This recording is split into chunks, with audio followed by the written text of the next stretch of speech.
Hi, everyone, and welcome to Cosmos with Cosmo. As always, I'm Mike. I'm Liz.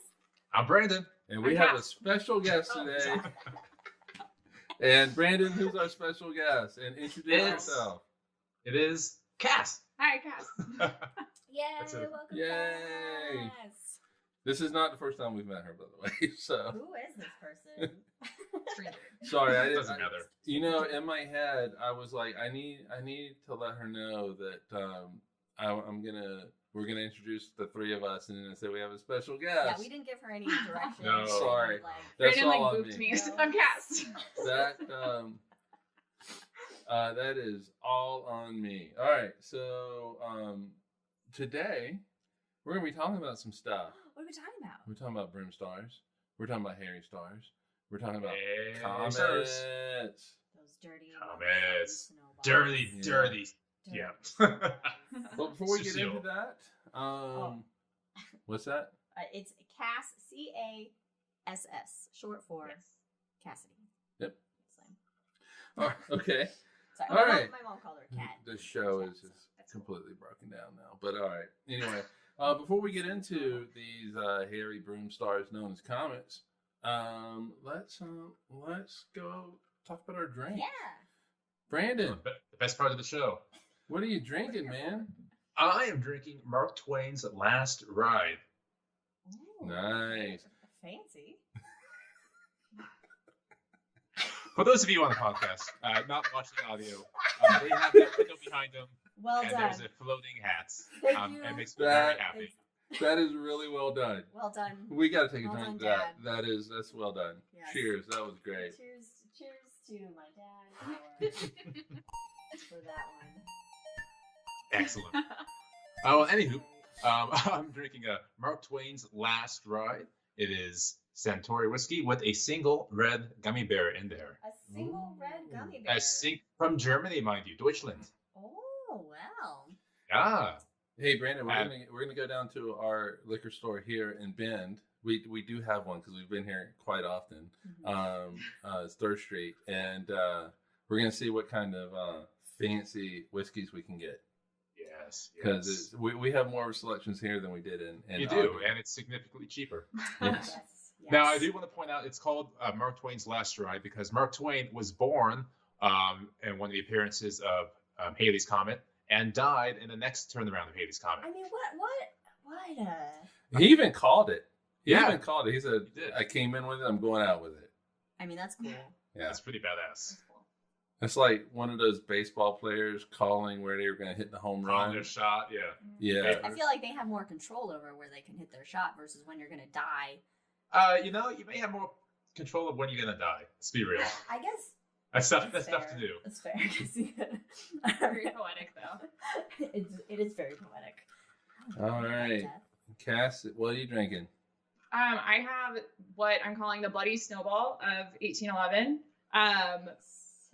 Because my only reference really with comets are the musical Natasha Pierre and the Great Comet of 1812, which is confusing, but I did some research and yeah, it was a really long one. So Wow. yeah. She's the only one who did research. I know.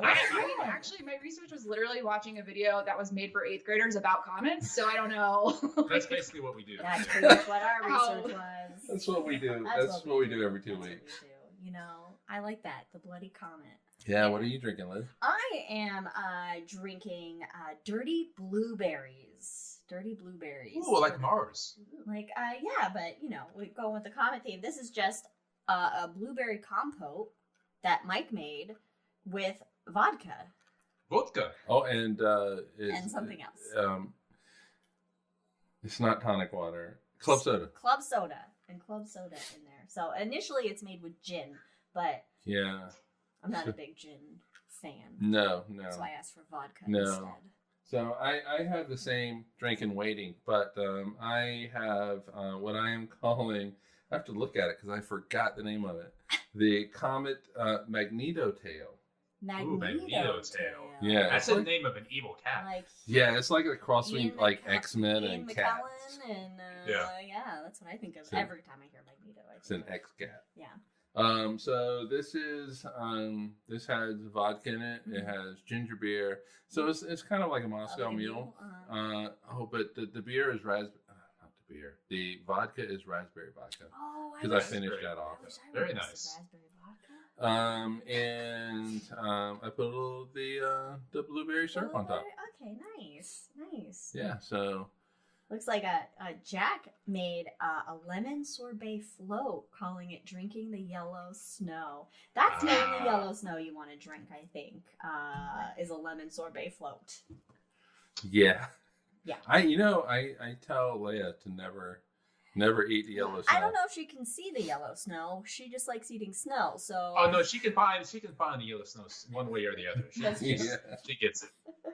She sniffs it. All right. Before we jump Mom has into the comments, we got some social media to promote. Yeah. So follow us on all the things on Drinking Cosmos on Twitter, and everything else is Cosmos. Follow us and rate us on all the things as well that you can. And don't forget to join us in the Hangover. Yeah, because we should be pretty drunk at that point. So, who knows what we're going to talk about. I'm sure politics, Utah just pissed me off today. But anyway, whatever. I was going to say, when does it not? But we'll get into that in the Hangover. I'm sure we will. Also, Wildixia on Etsy. Woo-woo. Check her out. It is Katie, podcast sister, and she does amazing art. We are genetically bound together. What? We are genetically bound. Genetically, but that's one way to put it. It's got some amazing art. So Wildixia, IXIA, and check out her stuff. And by all means, buy all the stuff from her. Buy all the things. Dude, we're doing a podcast, man. Sprinkling. What are you Damn it. doing? I was trying to be clever about it. No. Also, check out Ron Proctor's MrProctorShow.com. I also think he has RonProctorSucks.com. One day we'll actually follow up and be like, what do you actually want us to promote? Yeah. But for well, now, I've asked him that. I've asked him that, and that's what he said. Okay. He also does the music for us for the Hangover, and it's like really cool. And the shot. Oh, and the shot, yes. Also, check out Jack's Planetarium. It is Rolling Bluffs Planetarium. You can check it out online at rollingbluffsplanetarium.com. So if you are in the Council Bluffs, Iowa area, which is, I think, in the southwest corner, kind of on the border there with Nebraska and stuff, you can go check him out. And definitely, if you're not in the Council Bluffs area, just check out your local planetarium, your local observatory if you have one, and promote the and support the astronomy clubs that have star parties. Speaking of promoting, all right, so it's every other Wednesday, right? Yes. But we do the shot. I just can never remember like when is it. So is it next Wednesday? This Wednesday coming up?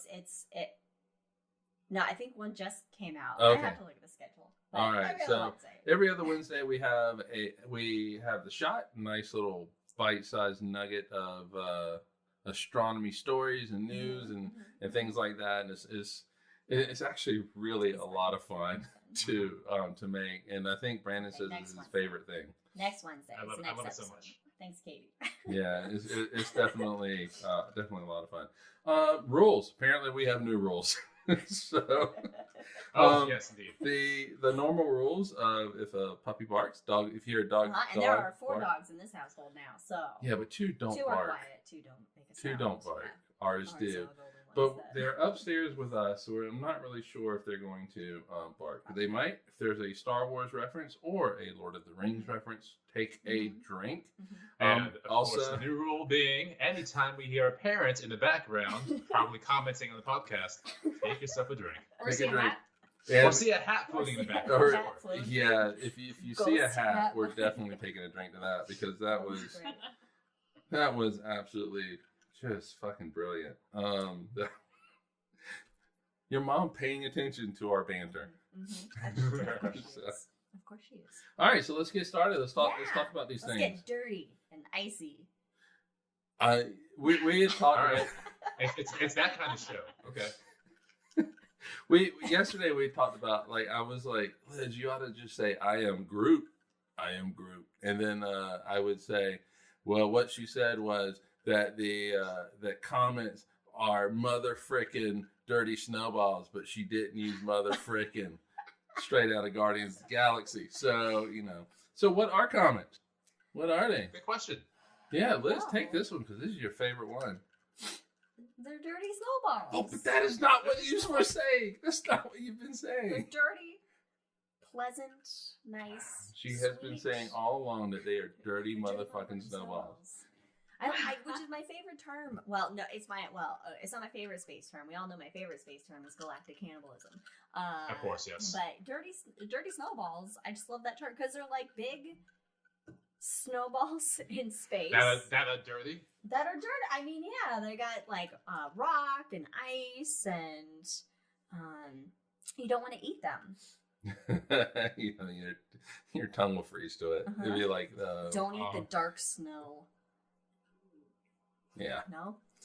No. Yeah, I like it it. works. All Yes. right. All right. But they exist further out away. They're separate from asteroids. Asteroids primarily being rocky objects. Most of them found in the asteroid belt. Some of them hanging out with some planets here and there. I'm so sorry. I love the gesticulation by Liz, and all we're hearing is the ice cube sitting in the glass. Ice. There you go. Drives me It's crazy. for the ASMR folks out there. So we got Brandon with, like, I don't know, Doritos bags, and then we got you nailing. Well, normally I have something to put it down on, but it's really the table's a little and it's glass. I should have put something on it to not. leave Well, it down. in 4 weeks we'll figure it all out. All right. Anyway, All right. So what we have learned in this 10 minutes. what have we learned so far, Mike? That they're dirty snowballs. Uh-huh. But Brandon, where was that name coined? Who gave us that name? So it was coined by an astronomer, astrophysicist, Fred Whipple, who I'm very excited about. Oh, Fred Just Whipple just- of the Whipple Shield fame? Of the Whipple shield, same fame. Yeah. So the Whipple shield is like a hypervelocity shield on spacecraft to protect from micrometeoroids. So it kind of makes sense. And he looked at the comics and just call them dirty snowballs. That makes me happy. Fred Whipple. So simple. Yeah. Yeah. Now, where did comets come from? Like, how do they just exist out there? Was it like a giant icy planet somebody took a hammer to, or what happened there? Jesus.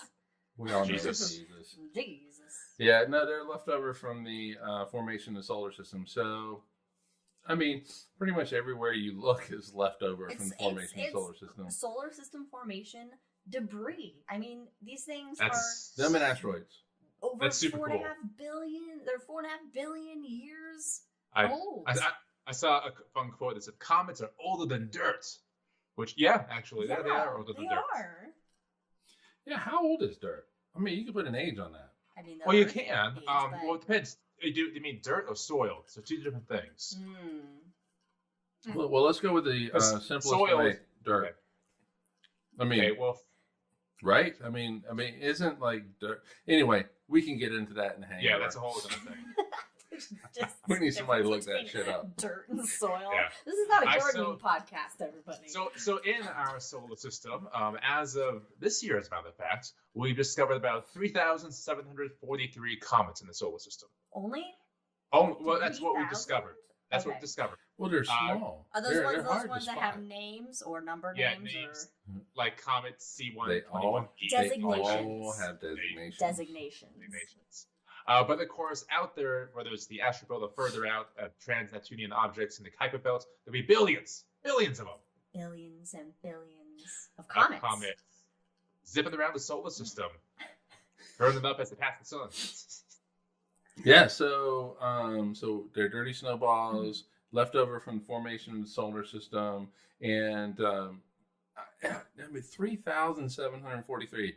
Yeah, that seems really quite low. Yeah. But I always just thought there'd be more, but I guess it makes sense. Well, I mean, Because most they of are them small. Yeah, most of them are far away, and so I mean, we really of those 3,000 are those are ones that are like stop by or Yeah, you had to think most of those are the short-term comets that come by every 100, 200 years. All right. Yeah. Well, I think we need to define what these. Oh yes, the long term and short term. Yeah. So there's two types of comets. You have long term and short term. Like Brandon said, short terms are basically less than 2 centuries, so less than 200 years to go around the sun. And then the long terms are obviously an orbital period longer over than 200 yes. 200 and years. the short-term comets, they're primarily on the plane of the solar system, so Right, they're going correct. to basically follow the path of the sun. Whereas long-term comets, because of where they are located, which we'll get into, they can come from any direction. Up, down, side to side, yeah. diagonal, all the fun stuff. You know, Like actually, the Willy Wonka comets. we did not put that in You didn't? we did not put it in the outline here. So we actually, I mean, this is the perfect place for it because this is where it belongs. So Yeah. let's talk about where do the short-term comets originate Oh, excellent. Space. from? The final frontier. Yes. There's a lot. These are the voyages There's a lot of the space. short-term comets Yeah. to boldly Oh. orbit. Oh, too bad we don't have a Star Trek drinking role. Right Not now. too bad we don't have a Star Trek. No, we'd be dead. As I wear my Quarks bar shirt. Yeah. No, so the short-term comets come from the Kuiper Belt. Yes. The Kuiper Belt is kind of out near It's hanging out. Pluto. Pluto is That's why I part wore my of Pluto shirt. the Kuiper Belt. Neptune is kind of near its borders. And so the short-term comets originate from there. And then you have what's called, and so they will be going around the sun in the same direction as the Earth goes around the sun, counterclockwise. If you're looking down from the North Pole of the sun, so they all kind of march counterclockwise, all pretty close to what we call the ecliptic, so not too far off the ecliptic, which is the path of the sun across the sky. Yeah, and you have like enough comets in the early solar system that had been able to, get together to be big enough to become spherical and become dwarf planets. Yeah, so go ahead and say it. Go ahead and talk about it. Talk about Pluto. If it were moved closer to the sun, what would happen? She used to say this all the time. Pluto would grow a tail. Oh yeah. I was like, I don't know what would happen. It would develop Yeah, a it tail. would get a tail like a comet. So it's really more like a large comet. Huge comet. Like a ginormous comet than, a planet. It has more comet features, qualities than planet qualities, I would say. But I do also want to point out that if you moved probably most planets considerably closer to the sun, they would grow tails. Like Jupiter, if Jupiter Mercury? became a super hot Mercury doesn't Jupiter. have a tail. Yeah, I'm sure. but Jupiter by I said different most. I did say Jupiter by most. different physics. Yeah. Different things going on with Jupiter. So Yeah, it's not I icy. just thought that was fun. yeah, I mean, Already gassy. yeah. All right. Lay a planet. So we have short terms coming from the Kuiper Belt. Where do long term comets come from? The Oort cloud. From Jan Oort, O-O-R-T. And the Oort cloud itself, the debris cloud surrounding the solar system, it kind of looks like a snowball as well, depending on your visualizations of it. Like it's just a whole bunch of little tiny dots covering in spherical form I mean, the it's solar just system. Like, it's just like I like to call it like a hamster ball. Like we're in a hamster ball of comets. Yeah. Yeah. Just rolling And those- around the sun, rolling around the galaxy. And those can come from any direction. Mm-hmm. And Yes. those have periods longer than 200 years, longer than 2 centuries. They can come from any direction. They just need to be nudged and fall in towards the towards the sun. Nudging can happen in a couple different, different ways. They can get close to another one of these little snowballs, which is really highly unlikely. They can get nudged by a passing star. They're Love that so far out that they their pull from the sun is enough to keep it in orbit, but it's easy for a passing star, and we're talking. The star doesn't have to be really close. It can be like a light year or two away, and still disrupt his orbit enough, and it will actually fall in towards the sun.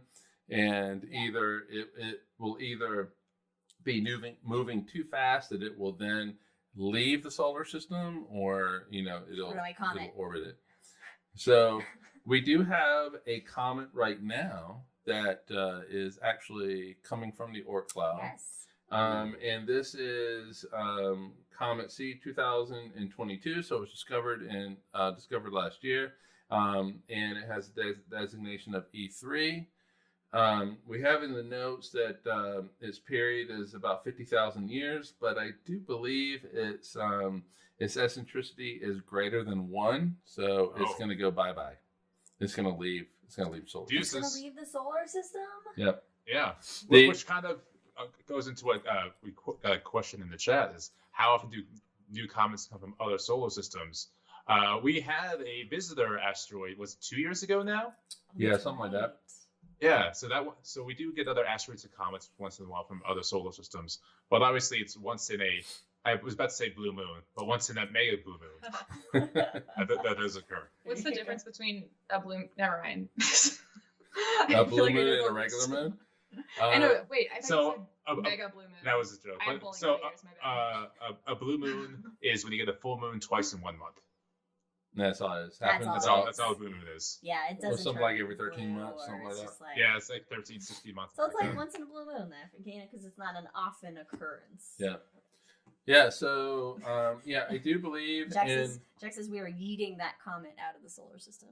Yeah, so, I mean, I think this one... Is this the green comet Yes. that people are Yes. referring to? Yes, the green. Yeah. So this one is, and the only reason why I know its eccentricity is greater than 1 is because for work, I did need to go to JPL small body object website, and it lists all its orbital parameters, and so it was greater than 1. So, but that was last week. A lot of things can happen when it comes to astronomy and figuring out all this stuff. That's So, true. so I do think it's going to go bye-bye. But these Oort cloud comets do have exceedingly, and in most cases, exceedingly long. Well, they're really periods. far away, so it's going to take them a while to, Yeah, and so Get it 50,000 here. years. So let's just pretend like we do have a comet that has an orbital period of 50,000 years. The last time it was here was long before human civilization arose, before Neanderthals. anybody started writing any shit down. So just like animals saw it. Well, animals and early Well, humans I mean, and Neanderthal. Early humans, they did see it, I but wonder what they thought of it. They go, oh shit, let's get some food. all right. So we have comets now. Let's get into the pieces parts of comets. The pieces parts? The pieces The parts. Reese's Pieces Reese's of comets. Pieces of comets. Oh god, Reese's would be so good right Yeah, now. Reese's, especially when they're cold from the refrigerator. Yeah. Okay, so the comets usually. I mean, what's the first thing you think of when you think comets? Tails. Tail. Exactly. But there's really 3 parts to a comet. 3 parts. Yeah, 3 main parts. Okay. You have the nucleus, Uh huh. which is The main comet. yeah, it's the main comet. It's the I was going to actual say comet. the heart of the The heart comet, of the but comet? I guess it The really heart. is It's the the comet. yeah, and that is the dirty snowball that we've already referred to. Mhm. When far from the sun, that's all there is to the comet. So it's the It's essential like an part of the asteroid, comet. basically. Just colder ice. and icier. Than, Yeah. Yeah. Sure. But as it gets closer, as it comes in closer, some of the gas It's getting and hot. stuff starts to sublimate off of the Sublimates. comet, and it becomes what we call the coma. So that is the Fluffy, the hairiness. fluffy, the Yeah. hairiness of the comet. Hairiness of Because the that's comet. what coma is Latin, is hair. His hair. So think of like coma Isn't it berenices. Greek? Oh, Greek, probably Greek. Because coma Yeah, berenices. because Coma Berenices isn't Yeah, it is a constellation that is just a You know what? constellation of hair. You know what? It's all Greek to me. Berenice's there. Yeah, so Which I didn't realize. I did not actually know that before Yeah. today. That comet is based on it being hairy. yeah, from me. that. Yeah. Meanwhile, we will in a planetarium point out. I mean, I never did because it's a dim constellation, but Coma Berenices. I love talking about Cone Berenices because I like the story and just talking about how this chick got her hair up in the sky as a fucking. We need to do a hangover about that. I don't remember her story. Well, Well, we today is gotta the day. look that up. We can do it today. But the one thing that we always think about, of course, is the tail. And as the comet approaches the sun, it heats up. The first thing that forms is that coma, the hairiness of the comet, but then it begins to develop a tail. Mhm. And there are And not just one tail. no, but there's 2. But people say there are 3, and we're going to get into that. Well, people may be silly. All right. So the two real tails are the ion tail and the dust tail. Yes. And so the ion tail is mainly made up primarily of Ions. yes, exactly. But I was So gonna say carbon monoxide ions, nitrogen ions, carbon dioxide ions. So And that's the colorful one. And Colorful tail. that is the colorful one. It is kind of blue or green in color. Depending on what. And in this particular case, I materials guess are it being- is more green. I want to carbon monoxide. It gives it the green color. I don't know, but one, I don't know if it's monoxide. I think it's monoxide. I don't know. monoxide. So basically, the color is going to come from the elements that the what's ions that being- make it up. Same thing for meteors that streak through our atmosphere. That color is dependent on the elements as well, the composition. Yes. So same principle. All right, so ions are made up of charged particles. Charged particles, as we discovered in the 1800s and so forth and so on earlier, culminating in Maxwell's equations of electromagnetics, we know that charged particles are influenced by magnetic fields. And so as the solar wind blows past a comet, the solar wind is made up of these charged particles.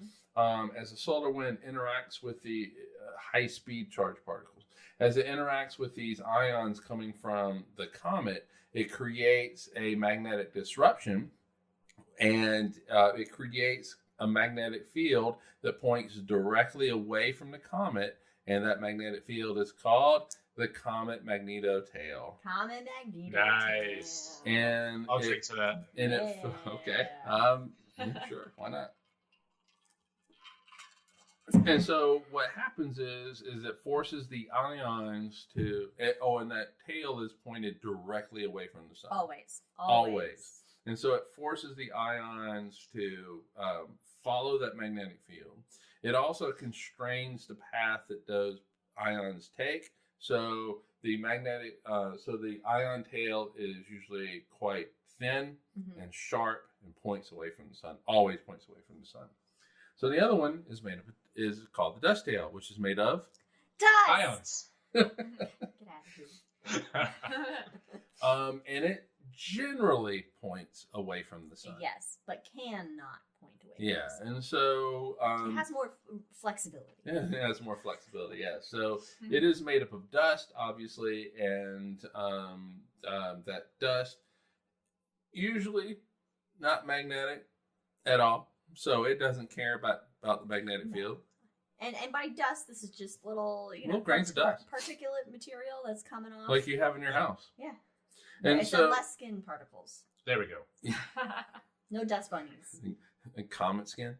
Space Comet dust skin. bunnies. Comet skin particles. So it's generally white or yellowish in color. So when you see those beautiful pictures of comets, The yellow bits. The Unless blue, it's what Jack made. the blue are the ions, and the kind of the whiter tail is going to be the dust tail. And so the solar wind and solar radiation actually kind of push those dust particles out, but it's not really efficient in constraining their motion, so it's like the ion tail, so it's a lot more spread out. Yeah.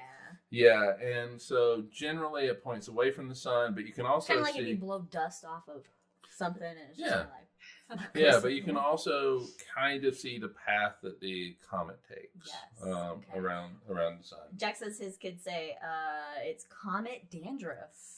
There you go. Got some head and comets for that.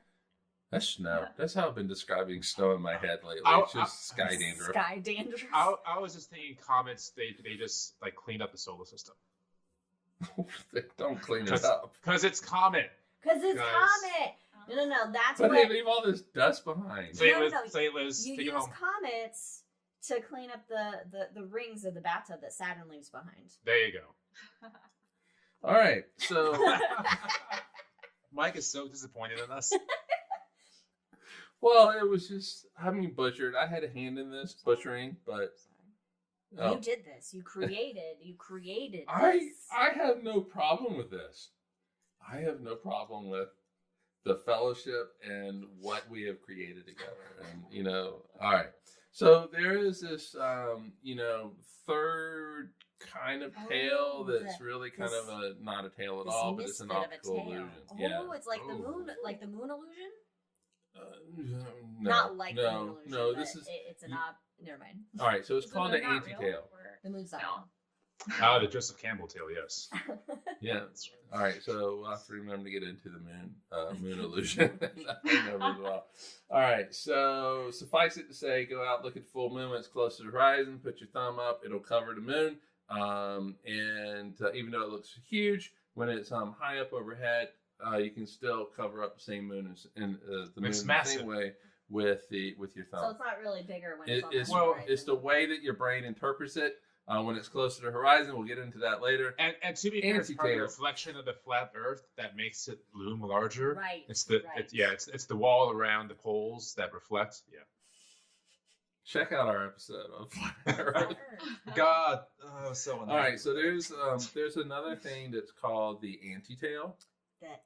Which is, so is this the third tail, though? It's the third tail. tail. So this is the illusion tail. So this is the return of the king of the tails. Oh God, we gotta Wait. take a break. Oh yeah, we do. Okay, so basically, what's going on with the anti-tail is that it is a quote-unquote spike that we see that originates from the comet and points towards the sun.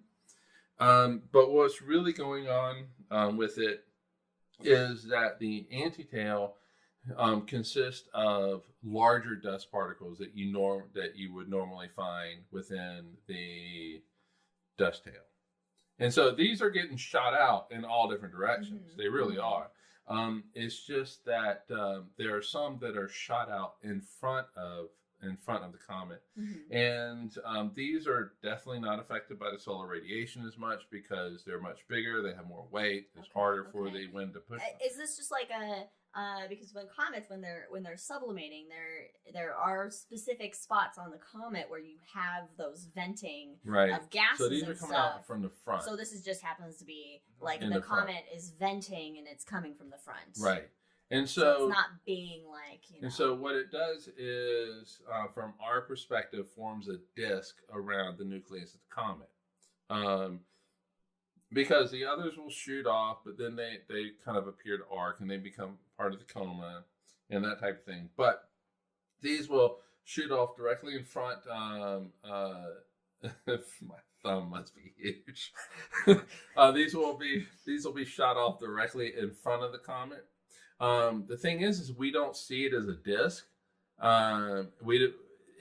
You can't see the anti-tail until the Earth passes through the orbital plane of the comet, and at that point, otherwise the disk is that disk is oriented in such a way that it kind of blends in with the comet with the coma. So it's all about perspective. Yeah, and so when we pass through the orbital plane, we can see the disk and we can kind of see that the quote unquote anti-tail. Okay. But it's really just kind of an optical illusion, and in some cases, you can actually see the anti-tail on the backside of the comet. So you can see the actual disk around the comet. So you see the front end that we call the anti-tail. But in most cases, that backside of the quote-unquote anti-tail gets lost in the dust tail. And so you don't see it. But no, so we hate to see the comet go, but we love to watch it go. Yeah, thank you. Yeah.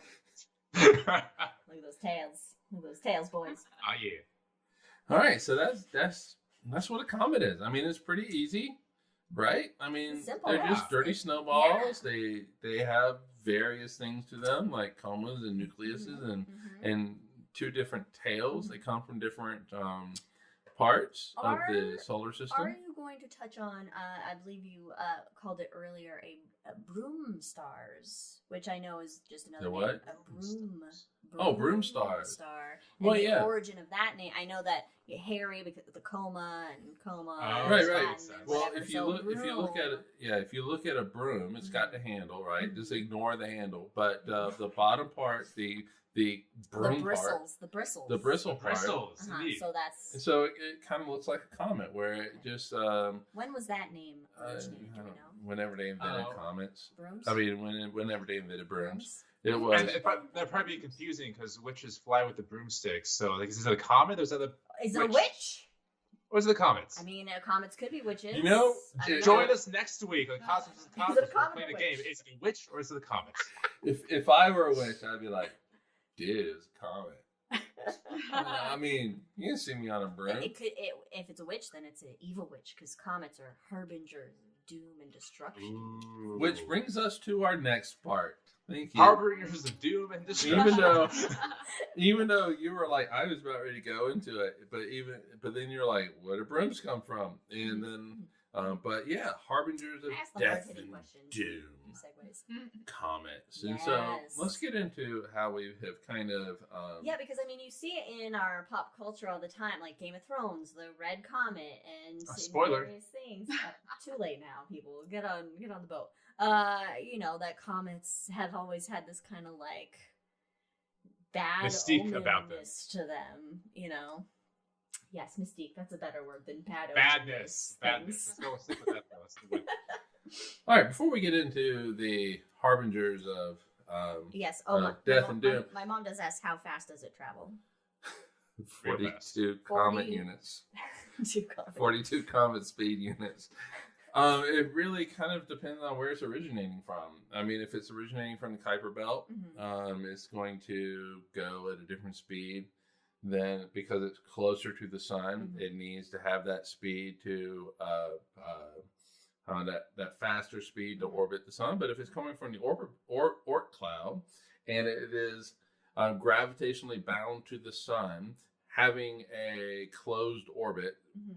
or semi-closed or whatever, so it's not going to leave the solar system, Mhm. then it can actually Meander? move a little Or slower. just meander. Meander. Saunter. I was thinking saunter. Saunter, yeah. Saunter, Yeah. meander. But your speed is very dependent upon where you are in the solar system. So when you're further out, you're moving at a much slower speed than you are when you're closer. So for the Earth, if a comet, the C2022 E3, which I think had periapsis, its closest point to the sun, not too long ago, it is moving much faster than it will be 6 months from now. And, you know, comets move at different speeds. We move at different speeds, and that's okay. Just go That's your own okay. speed. Go your own speed. Exactly. I like that. Go your own speed. But you may be going your own way. I mean, since we're going to go down a Fleetwood Mac little thing here, but yeah, I mean, it kind of depends on where you are and where you're originating from. Got you. Bringing us back to Death and Mayhem, Jack says Avatar, the cartoon Avatar. They had I remember they had the comet that amped up the firebenders because they were that was gonna it was gonna amplify their firebender power, and they had to go stop stuff before the comet. You know, Arrived. we need to watch that again. It's been a while. You would think that would Yeah, amp hot up minute. the water benders since it's a big ice ball. I don't know. Ooh. That's just me. Yeah, but you know, And it's ice, earth, Science, air, and physics, fire. what? It's all of them, actually. Yeah. It is all of them. all right. I want to watch Aang and the last year. I've only seen one episode, guys. I'm What? sorry. I Oh know. my gosh, it's like comforting. Yeah, the movie sucks, Don't watch but the movie. whatever. I can't Yeah, the believe- movie's awful. Okay. Anyway, before we dive into just superstition and Okay. shit, there is one dude named Aristotle. Oh, yeah. Yeah, That Stotts, still Bill actually Stotts. had kind of Bill Stotts. still had a little bit of a voice of reason in all of this. Uh-huh. And so Okay. Even though he was wrong about, the whole. He was wrong rhythm of about the most solar space system. things. Yeah, that's Yeah. true. It kinda But, but Yes, to be back a couple fair, hundred they years. all kind of were. I mean, it was really all Greek to him. all right. Using Brandon's joke. from Way earlier. to reuse my joke, Liz. Damn, be original once in a while. Jesus Christ, we've been doing this for 45 minutes. All right, you guys have to stop talking at this point. All right. Can you believe that comets were phenomena of the upper atmosphere where stuff would occasionally burst into flames? I have to continue because you guys have wasted time. All right. The upper atmosphere was the area between the Earth and the Moon. And, of course, everything evolved around the Earth. And, no, I'm kidding. You go ahead. It's going to be a long episode.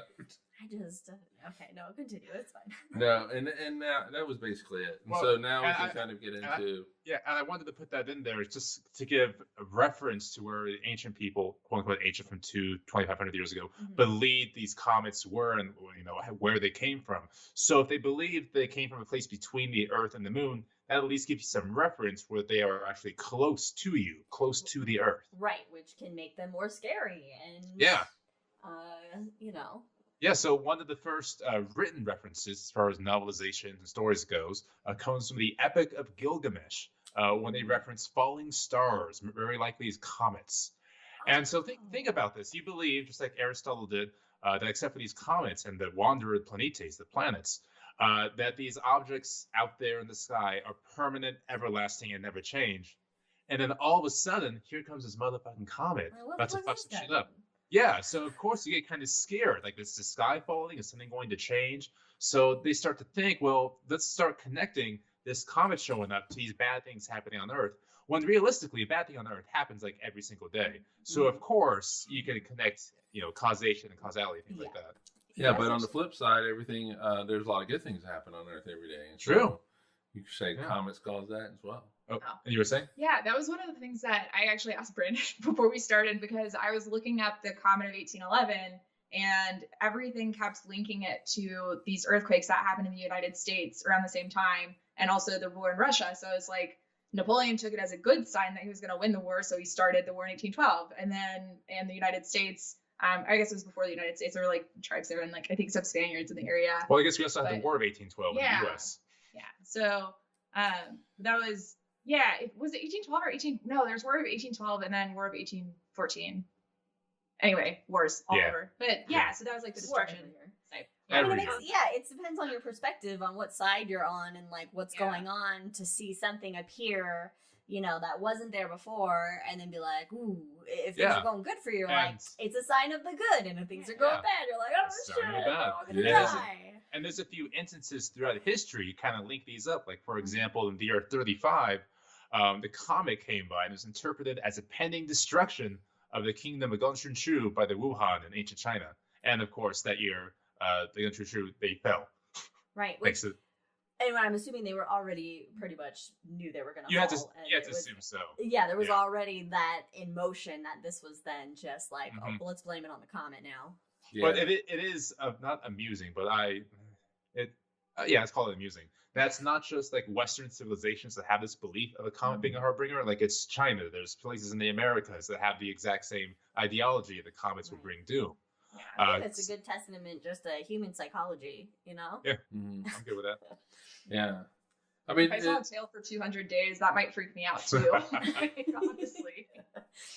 Especially when you really don't know what the hell is happening up there. You don't have telescopes. You don't have this knowledge of what things are. You kind of have to, if that's what we've done, we've made stuff up to kind of explain it or to rationalize what we don't understand. Yeah.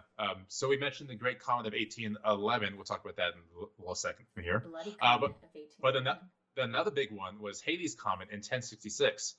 This was during the Norman conquest of England, which was a huge historical event. So just all these big events just happen to coincide with comets as well. It's quite amusing. Because comets happen every year. Every year. And especially like if you are pre-electricity you're gonna days, see the night more. Sky is you're gonna see more of them. You're gonna notice more new stuff coming in. Yeah. Brandon. What's up? All right, so this one you really wanted to talk about. Liz has not looked at the I haven't looked at the notes because I'm excited to find out what this is. I didn't want to spoil it. It's actually kind of really cool. I did read it, this is pretty cool. All right, ready, Liz? Tell us about the Norse. I'm ready. I'm excited. According to Norse mythology, comets were actually part of the giant Ymir's skull. According to the tale, Odin and his brother slew Ymir after the Battle of Ragnarok and set about constructing the world from his corpse. They fashioned the oceans from his blood, the soil from his skin and muscles, vegetation from his hair, clouds from his brains, and the sky from his skull. 4 dwarves, corresponding to the 4 cardinal directions, held Ymir's skull above the earth. Following this tale, comets in the sky, as believed by the Norse, were flakes of Ymir's skull falling from the sky and then disintegrating. Oh, that's cool. Isn't it? Yeah, I do think that's skull really cool. dandruff. Skull dandruff. Easy. Is your skull itchy half the time? Get these 4 You might have dwarves. skull dandruff. Or comets to the Norse. You have I like that. comets in I your like head. that. God, that's Yeah, fun. that's a good description. I mean that whole quote that Brandon read is I mean that's good. Mm-hmm. Yeah, that's that's fun. very, very descriptive Mhm. of how they as see. actually terrible as the Norse Vikings were, like terrible people actually, they had some cool beliefs. Right. I mean, yeah, a lot of pillaging and raping and A lot of murder. pillaging and raping and murder. Yeah, I just listened to a 5-hour podcast on them actually, As one and does. it was fascinating and terrible at the same time. You'll have to send me I that do. that podcast. Norse mythology is fun. I do love Norse mythology. Yeah, I did enjoy playing a Viking in Assassin's Creed, Mm-hmm. but Um, that did not show up in the game one- at all. one It of- should have. One of my favorite Vikings and pop culture comes from a song from VeggieTales. And the guy just keeps knocking the door and he's suspecting Santa. Like, is this Santa? Could this be him? And he opens the door and he goes, I'm a Viking. And I'll come to take your land. Oh, yes. Made me happy. On VeggieTales? I'm VeggieTales, yeah. Wow. I never watched VeggieTales, No. but Well, somebody Your is vegetables. not a true believer. So, Jack says everyone goes a Praise little be crazy Larry. when you have 10 months of winter. Fair. Yeah. Yeah, I mean- it's true. Stop it, fair. Yeah, I mean, if you're like, you're a hardy people, you just go fuck up some monks. Yeah, it's fine. Yeah, but is it a good excuse to pillage? Is it? What's not a good excuse to pillage? Okay. that's how we end up with January 6th, Liz. Those aren't Vikings. Those are. No, that was So- a Buffalo Viking shaman, I'm pretty sure. Don't ask me where he came from. That one guy was dressed. Yeah. We don't talk about him. Didn't somebody go to It's high school with podcast. him? Yeah. All right. So on that note, let's talk about some notable comments that have happened Notable through history. comments. Yes. This should be a Jeopardy Oh, category. you're gonna have me just like read the notable. This is Notable comments. orbitals. Notable orbitals. I Too was, much for that. oh God damn it! I was trying to think of notable orbitals. That's what I was trying to think of when I that's the name of originally new put bands. that category. Notable orbitals. We are notable orbitals. You can't say I it right. couldn't think of it. I couldn't think of it. Sounds like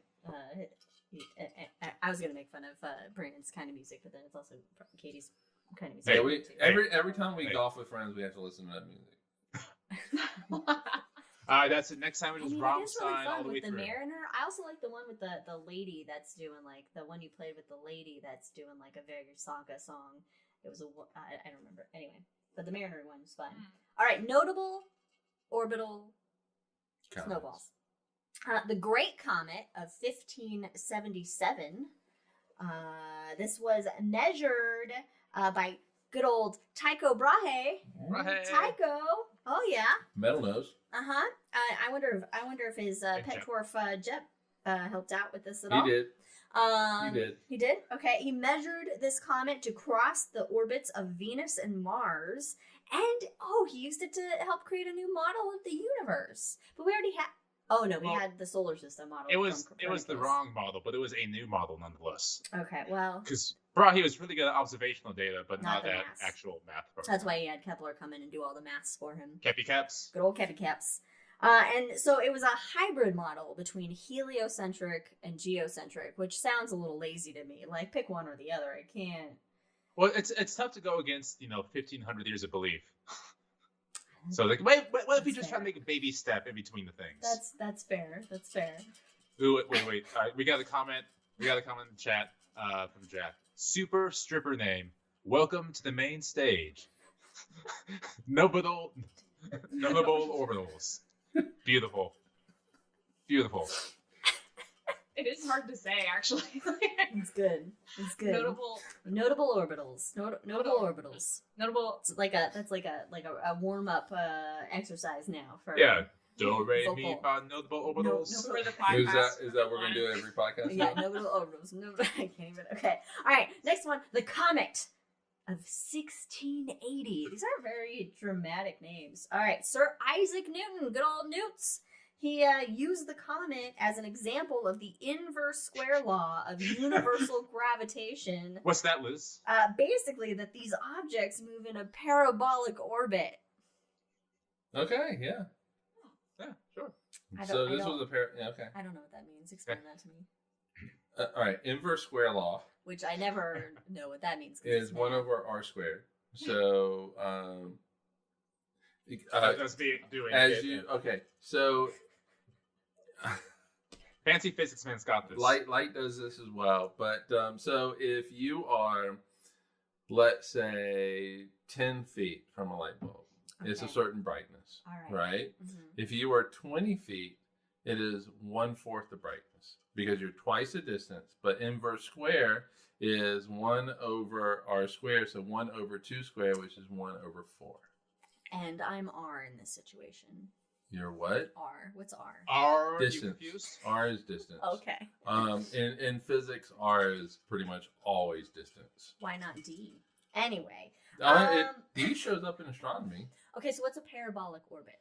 Parabolic orbit would be so you have a Smiley parabolic orbit is when eccentricity is equal to 1. So it's going to escape. So ellipses. So basically, they're Okay, called so a a conical- parabola goes like this, right?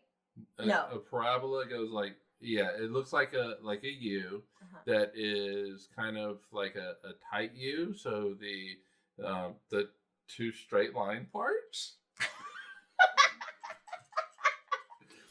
are closer to each I other. feel better now that Hyperbolic. you said two straight line Hyperbolic. parts. Hyperbolic is more of a spread out U. Okay. And so, but then you also have ellipses. So basically, they're called conical shapes. If you take a cone, like a dunce hat or whatever, The cones of Dunshire. yeah, the cones of Okay. Dunshire, Nice, and nice you were to deal. take one of those, that's really nice reference. Nice. And you were to like cut shapes into it, Mhm. if you cut across the entire cone, you'll come out with an ellipse. And if you cut straight down, it's parabolic or hyperbolic, depending on how you cut it. And so these are called conical shapes. If you go straight across, you'll get a circle. Kind of at Okay. an angle, you're going to get an ellipse. Uh-huh. Straight down, you're going to get, depending on where you cut, hyperbolic or parabolic. Okay. I still don't know what it means. But anyway, moving on. Hail. They're just circular, they're the curved orbits that things take. Okay. Thank you for explaining that. And then Yeah, okay, see. go on. Is the intensity of the comet like more than a light? That sounds so dumb. Oh, Is no. it a light bulb? No, like, but, like the formula is it different than like you said something about comets and distant? I don't know. I also don't know the space stuff. Is that inverse square law Yeah. the same for like a comet? So if it's Oh, a certain brightness? distance in terms of Yeah. its brightness. Well, yeah, but Yeah. comets have They have a different another thing albedo, going on, right? Yeah, Because they albedo have a reflexivity. different Yeah, so reflectivity based on the composition of the surface. right. All things equal. Then If yes. you are twice the distance from a comet than you originally were, it is going to be 1/4 the brightness. Mhm. Comets, though, have this weird little thing with, like, when I worked on a project measuring a comet with a photometer, we had to be we had to take into account that the light the brightness of a comet is not like a star, which is a point, Mhm. and somewhat kind of like a planet, which is kind of like a point. It's a small disk, but it's Yeah. it's small But it's enough also where you can say it's a reflecting point. light. It's not emitting light. Right. But with a comet, though, that brightness of the comet is spread out. So it's like a hairy star. It Gets a little fuzzy. It's- Or a it does- gooey snowball. that's better. Gets a It little fuzzy. gets a little fuzzy. Gets a little fuzzy. In physics or astronomy, Little diffuse. They would say it's diffuse. Diffuse. Yeah. Look, So see, it's I know spread some out. words. So when they say, like with this green comet, when they say it's a certain brightness Mm-hmm. it's going to be, you really need to kind of take that with a grain of salt, because that brightness is spread out Right. over a larger area than a star. And an interesting fact about comets that we didn't talk about was that a lot they're actually very dark. That they have Oh, yeah. basically like they're Well, like dirty. asphalt on the Yeah. surface. That's Yeah, what what that was way it? they're Like, dirty. It's not a Haley's clean is- snowball. It's reflects 4%. Yeah, Like, that they're yes. not bright like you would think of, like, you know, an icy surface like, you know, Europa. I just love it. The comments now they're doing stripper names for Uh-huh. everybody. I don't know. Yes. I don't know if that's just like the greatest thing for the show, or that we have completely lost everybody for the show. Harry Star, I feel like would be like a good like drag.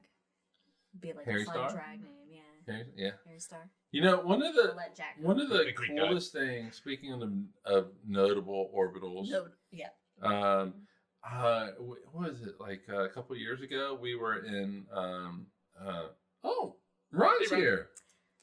Hey! Mr. We were Politicians. in Lincoln City, Mm-hmm. which is here in Oregon. It's on the Mhm, coast. mhm. And so we were, Liz and I, was it everybody? But you and I you and I are in this like bookstore, a souvenir store, and they have Oh, postcards. yes. Okay, yes. And so they're selling Actually, all of I these remember. postcards that people have written to other people in, Mhm. which I did not know was. Oh, Well, you know, thing? if someone's going through grandma's belongings and they're like, "Oh, I guess maybe we can donate this to the antique shop or something." These. and so I Same just thing in my place. I just randomly pick out a postcard. This Mm-hmm. is from what, 1915, 19 It's 1911, early. I thought? Yeah. 1911. Oh. Yeah, okay, so 1911. So this is, I just randomly pick it out, flip it over and read it, and decide at that moment we're buying this fucking postcard. Somebody's Because supporting the Sent you back like postcard, 5 cents. the postcard was really all about the comet It's been a of, comet. of 1911 and how there was hysteria to it, Uh-huh. and how people thought that they were going to die from it, and that Yeah, there were going to be like poisons from this comet. it was wild. And it was just a perfect. We just picked it up. I wish and I started didn't. I reading wish I didn't pack it up for and had brought it for this episode so we could read it. I It's didn't pretty even- neat. Yeah, it's we'll, really we'll, have to, cool. we'll have to do it. Oh, we can do let's do a shot on that at some point. Oh, that's a good Comet idea. hysteria. Oh, That's okay. a good Well, idea. then, okay. When we move and can unpack all of our stuff, then Yeah, because this will take the center stage for it, but that was fun. but it was just an incredible find I was for it, lucky. and we like to think that we're quote unquote civilized, I believe Brandon just referenced January 6th, so we can throw Yeah. that out the window. but it's just like this was just a little more than 100 years ago, Mhm. and there's still hysteria about Comet stuff. of Well, Doom. so for example, when Halo Bot passed in '97, which Liz is about to talk about, that's when Heaven's Gate happens. So we're not too far off from still believing in this mythology. No, it's true. No. It's true. Speaking of Hail Bop, Yeah, what I happened was then? gonna do like a whole like Hail Bop. Bop, doop, dop, the Hale Bop, skip it up, skip it Which up. 1997? I guess that's Hey, actually yeah. Do we get money that's from actually Hanson pretty. for that? No. Did they get money from us for that? That No, yeah, no. definitely not. That's actually pretty. A group of 5 teenagers. So Hanson utilized the comet to. Wait a minute, you say 5? Yeah. There's 3. Were you No, not no. a fan? Liz didn't read the outline before she Oh yeah, started there's reading 3. this. Technically there are 3, but they could have had some friends. Maybe they had some roadies help out. No. Okay, You keep know? reading. I have all their little I Teen Bop magazines. And Did not have a Hanson CD. Big fan. But I did. Oh, no. I did have a Spice Girls CD. So, 5 teenagers utilized the comet to destroy the threat of Ivan Ooze against Earth. What is this from? That's the plot of Power Rangers the movie. Oh my gosh.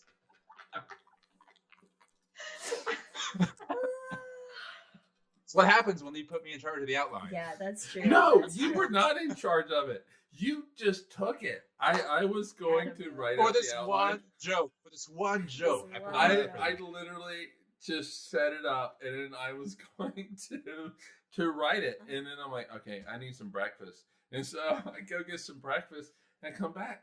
Brandon has half of it written, and then Offer and this then I one go, Power Ranger. So I okay. can hide it in. and then I go downstairs, and I have just this whole conversation with podcast mom, your mom, and just I wasn't about aware.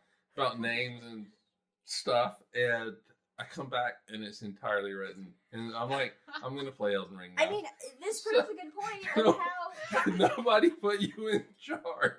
this is a good point though of how it shows that comets are still like this, mystical force and stuff that's in our pop culture that we, utilize for defeating Ivan Ivan Ooze. Ooze.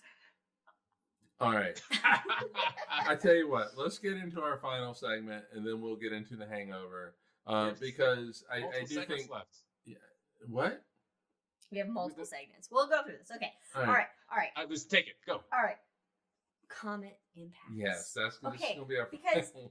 right. I think we all Armageddon, all this that we recognize we asteroids are the thing that hits the Earth, right, and causes death and destruction. However, the Earth has been hit by a shit ton of comets throughout its entire history as well, and one of those impacts, a comet exploded above the Earth's surface in 1908. Possibly, this was a comet for the Tunguska effect in Tunguska. Siberia, and it flattened 2,000 square kilometers in rural Russia. Trees, just trees were like happy, and then they went.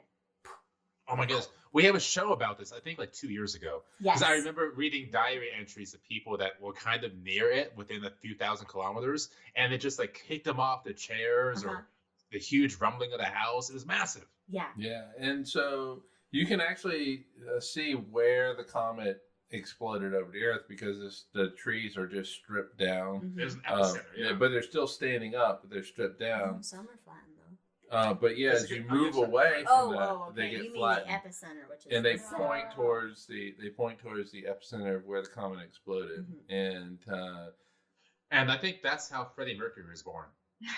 I believe it. That's why they call him Mr. Fahrenheit. Anyway. And then there another famous comet impact, luckily not on the planet Earth, but instead the planet Jupiter, which was the Shoemaker-Levy 9 comet, named after two dudes, Shoemaker and Levy. And okay, Kind of yes and no. okay, there's 3 people. The Shoemakers. who's the 9th person? Yeah. Well, what? No, Shoemaker Levy 9. That's the 9th one that they discovered together. Oh, look at them! Look at this team. How come their name isn't in the name? Who's the other There's person? 3 people, Was yeah. it Shoemakers? Oh, David Shoemakers. Levy, Carolyn Shoemaker, who I can't remember. Oh god, he died in Australia. Oh, in a- I didn't in know a car Shoemaker wreck. was a Carolyn. Mm-hmm. Yeah. What was his name though? They were prolific. They discovered a lot, and Shoemaker, the guy, I believe he was associated with Apollo in some kind of way. But also the god or the mission. but he has the moon missions. Okay. And he has an asteroid named after him and all that. And so Carolyn's still alive, so she can't have an asteroid. But he died in a car wreck in That's- Australia. Oh, that's right. So if you're dead, you can't have a Nobel Prize, but if you're alive, you can't have a comet. Jesus, Or an asteroid. God, Can't if win. you have a uterus, you can't have shit. Well, that's really Anyway, what it is. Vera Rubin.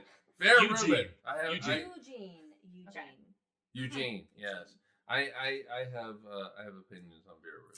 Anyway, the Shoemaker-Levy 9 comet impact, that impacted, it broke apart as it got close to Jupiter in 1994. Jupiter's gravity, it got so close it went past what's called the Roche limit. So Jupiter's gravity was like, and broke it apart. And then it had several impacts, and you could actually see where it impacted. There were these dark spots that were left on the surface, in quotes. It was incredible. The upper atmosphere of Jupiter, where it hit, and the impact temperature reached 42,700 degrees Fahrenheit. 42,000 Fahrenheit units, yes. I like that. And then the impact plume reached over 1,900 miles from the surface, again in air quotes because it's a gas giant. And the impact power was 600 times the power of the world's entire nuclear arsenal. That's fucking insane. So comets, they may seem like, oh, a snowball fight, but no, the death and destruction. They fuck you up. They will mess you up. However, also, however, and according to life, because in the early solar system, oh shit, we didn't even get into I Hangover. know. No, we didn't talk about that. Oh my god, Hangover. There's Hangover. been millions of comets have hit the surface of the Earth in the heavy bombardment period, along with asteroids, and there was a sample return mission that was done by the European Space Agency from a comet, and they found organic molecules with amino acids, and so this data, this provides more evidence that life most likely on Earth was seeded by these impacts that happened. We're alien. We're all aliens. Yeah. But are we aliens? Because we're all solar system. Or are we dancers? All right, so the Killers, nice Killers reference there. You know, the thing is though, like with Shoemaker-Levy 9, you know, it was all right. So the entire world stopped with Apollo 11, and astronauts landing. Okay, maybe not in the Soviet Union, but really and truly, the entire world stopped with Apollo 11. So really Apollo quick, 13. 1/4 of the entire human population watched it on live TV. 25% of all that humans. is insane. Live. That's a lot. But when Shoemaker-Levy 9 impacted Jupiter, the entire astronomy community stopped. Every telescope was trained towards Jupiter that could see Jupiter. Yeah, it's like a space Every car one of them. crash. Hubble was not even, I think, supposed to even look at They're Jupiter. like, hold on. They're like, wait a minute. We gotta check this shit out. Whoever has observing time on Jupiter, Sorry. you're whatever. This is more important. So, you know, for astronomy, it just all stopped. And we were all trained on Jupiter. And we knew about it for a year.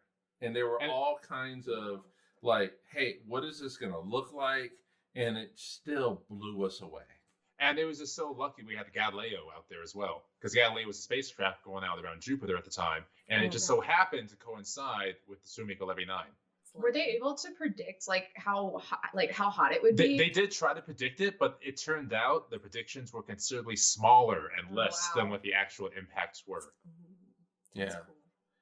All right. So before you're hosting. Before we call it for the episode and get into other stuff, I do want to talk about kind of one of the most recent impacts again over Russia. Oh, hey. Yeah, February 15th. 2015? Yeah. When was it 2015? I thought it was early, 2014. Anyway, I'll double check February 15th. I think it was February 15th. And but this is an asteroid. It's not a comet. It is not. It is not a comet. It's also 2013. All right, 2013. But now that I've gone into it, we're going to talk about it. That was 10 years ago. Oh my god. Oh shit. Oh, we're coming up on the anniversary. Yeah, February 15th. but that was like 2 years ago. Yeah. All right. This is not a comment. 2 years ago. Okay, but this is not a comment. 2013, 2023. Wait a minute. What? Yeah, it was 10 years ago. If it was 2013, it was 10 Yeah, years ago. 10 years ago. Yes. Yeah, Yes. what did you just say? Because it feels like 2 years ago. Oh, Oh, okay. got you. Yeah, it's. All right, so this I actually can do that math right. this actually was an asteroid, but Yeah. not a comet. But this story is incredible. All right, so, well, to me it is. So we had known that an asteroid was going to fly past the Earth. Yes. And we knew about this asteroid, and we're like, everybody chill out, it's fine. all the astronomers were like, "Hey, we're gonna look at it a little bit later on in the day. We're good. We're gonna have a few drinks the night before, celebrate this asteroid." But in the morning, so Twitter was blowing the fuck up. It was insane talking about this asteroid. Twitter was alight. Yeah, frenzy. and when I looked at it, I was like, well, this is the asteroid that's coming later today that we know about it. That's going to happen at like 5 p.m. Whatever time it was, It's on Mountain the Standard schedule. Time. Mountain Standard Time for Arizona. So we're good. Whatever. No, it was an asteroid that blew up over Chelyabinsk, Russia. Mm-hmm. And we had no idea it was coming because it was coming from the direction of the sun. We never blinded fucking by the saw light, this. if you will. Hey, blinded by the flame of frenzy. Take a drink. We should take a drink to blind about it. Pour one later. And the Elden Ring reference. Are you out? You don't plan. You make 2 drinks. I have an entire fucking bottle I can do. That's hangover material. Take a swing. All right. So, yeah, and so in the early morning hours for us in Arizona, an asteroid had exploded over Chelyabinsk, Russia. No, I'm saying Chelyabinsk. I was sorry about that when you're done. All right, Chelyabinsk, over Russia, which is in Siberia, and it basically all of these like dash cam video footage of it streaking across the sky. Russian swearing. Yeah, and so I'll get into the swearing, which is really cool. So to me, it's cool. All right, and so you see this. There's all this video, and there's one particular video of this guy, this person that is filming it. You see the streak across the sky. It has already exploded. It is quiet, and it's just this really peaceful looking, cold morning day. Yeah, and then you hear the boom. It was loud. There is this sonic boom that occurs, and it shatters glass. You hear all this yelling, Basically, everybody's like, "Oh, what the fuck?" Which I interpret as Russian cursing. Oh, yes. I don't like Russia right now, but no, you don't like the leadership of Russia. I don't like the leadership. I do want to learn those words because I know it's cursing. I just Suka means bitch if you're. But anyway, sorry. What was it? No, what was it? Suka. Oh, that's right. Yeah. You said she studied. I took Russian in college a little bit. Okay, watch the videos. Let me know the words that I need to know. Because you took a little bit in college, so you're now an expert in Russian. All I learned were like the fun words, so like Suka stuck with me. I know. Like, all right, what does Suka mean? Bitch. Bitch. Okay, what does shit and all that mean? Because that would mean like glass falling down. Shit. I'll watch the video. All right.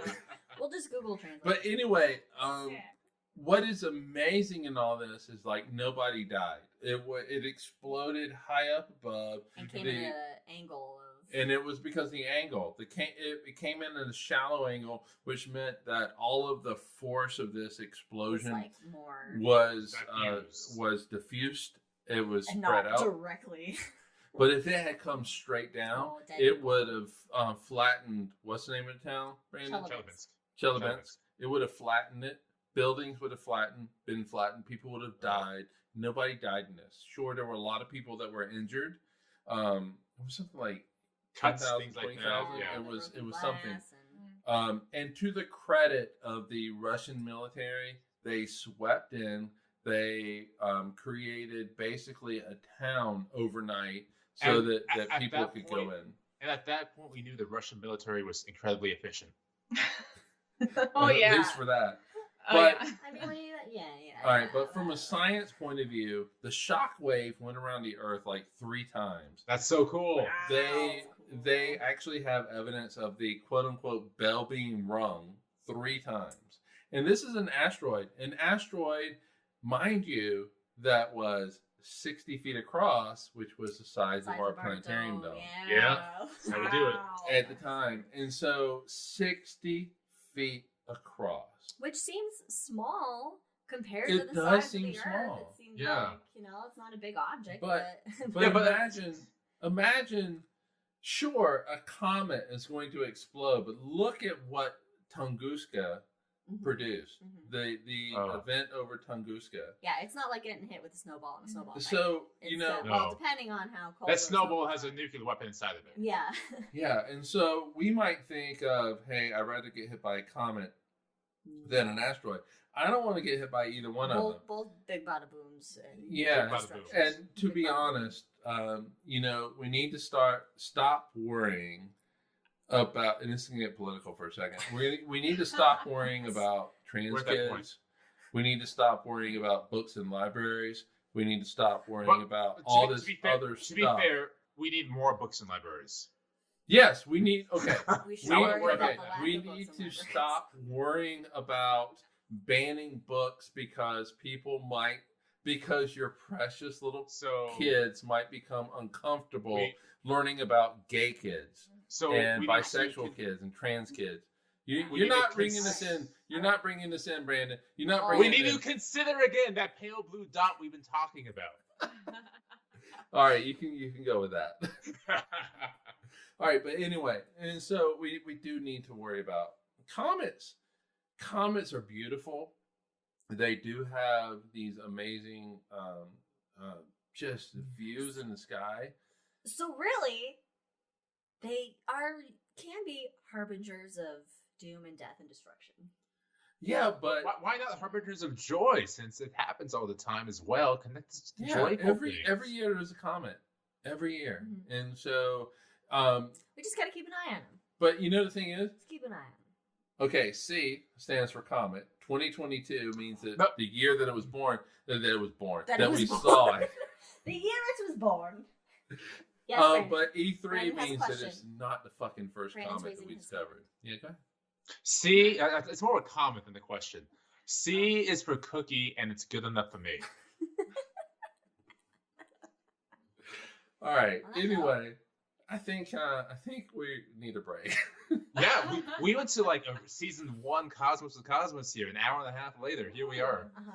Yeah, this actually was a great. I mean, we really did debate this topic, whether we should do magnetostars or comets, and then we only magnetostars But you were able to throw in a little Magneto into this episode. Yeah, we got not a We star, got there. magneto tail, But a tail. Yeah, but anyway, so we will not have a Cosmos in 2 weeks.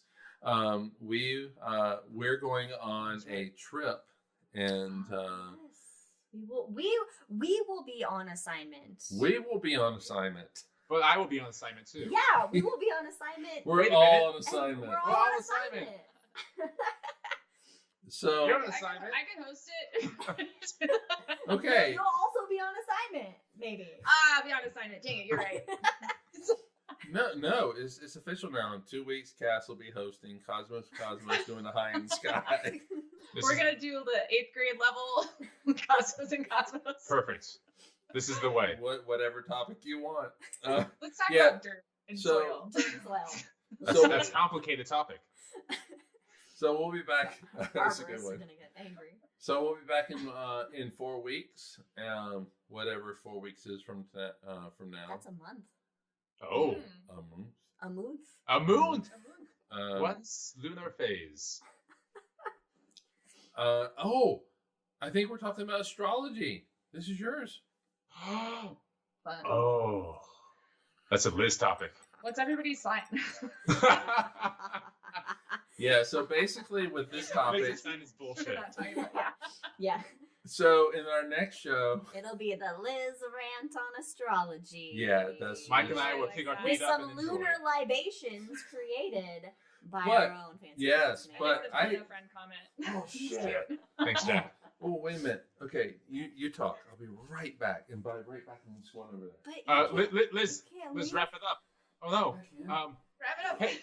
Hey everyone. Welcome to Cosmos of Cosmos without Mike, Yeah. without fancy physics man. Yeah. Liz and I will just make snide comments to ourselves in hopes that somebody in the comments says something smart. That Liz 'cause is that's a what we Virgo. do. Now I know Liz is a I'm Virgo. This is- Virgo. a supposed Virgo, but if I was born, 12,000 years ago, I wouldn't be a Virgo because of fucking precession. God damn it!